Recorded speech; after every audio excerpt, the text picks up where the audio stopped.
Hey yo, what's the word, y'all? It's your boy Jsitez, and I'm back with a tutorial. And today, I'm about to teach y'all how to perform this little trail effect that you see me doing with my hand.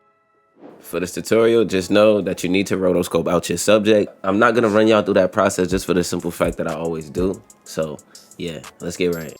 With your freeze rotoscope, you wanna add refine it, soft matte.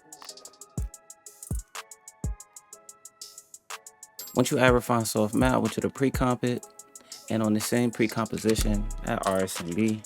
I like to use Pro.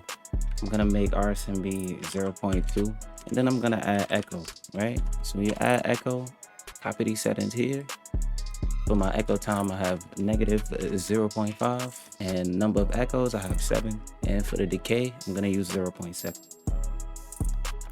So now, as you can see, we got a little trail going on here. But you know, it looks a little weird, so we're gonna change the echo operator from add to composite and matte. And I don't want this going the entire time, so what I'll do here is I'll take the start intensity, and at the end of my clip, I'm gonna keyframe it, and then I'm gonna bring it down to 0. And then I'm gonna easy ease that. I'm gonna make it face the right side of my timeline. All right, so now that I have this, I'm gonna pre-comp this roto, and then I'm gonna go inside of this pre-composition. Then I'm gonna duplicate this roto like 4 or 5 times, depending on how much it's taking up. So I'm gonna do it 1, 2, 3, 4. And each one of these could be separated by 1 to 3 frames, depending on your liking. And then on that bottom layer, change it from composite and back to composite in front. Now, after you change that echo operator, let's just go ahead and get the original roto we took. Let's go back in here and let's go back to the composition that has our footage. And now we're just gonna take that same roto and just paste it and turn it off real quick. Okay. So on your layer with all of your repeats on it, you're gonna duplicate it and just move the bottom one up like 3 frames. And then make the percentage like 15 or 20.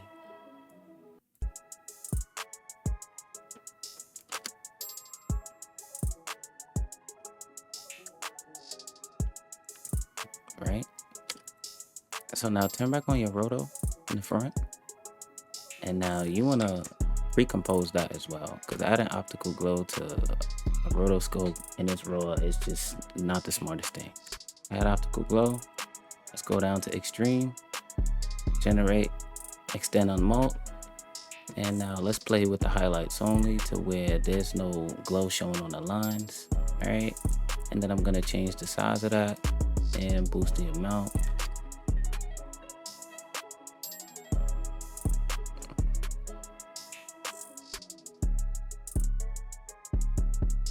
Now you can also change that top hand layer to screen to smoothen it out a little bit more. And at about 5 or 6 keyframes before your clip ends, just have both of your duplications highlighted.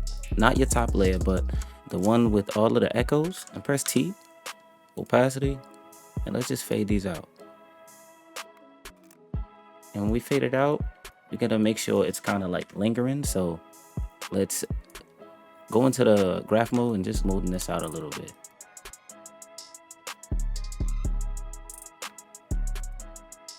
And now if you want to transition this in smoothly, you could just hit T on all 3 of these layers. Add a keyframe. And let's move those keyframes 2 frames into our effect, and let's just go back to the beginning and change everything back to 0. Now you can easy ease these as well.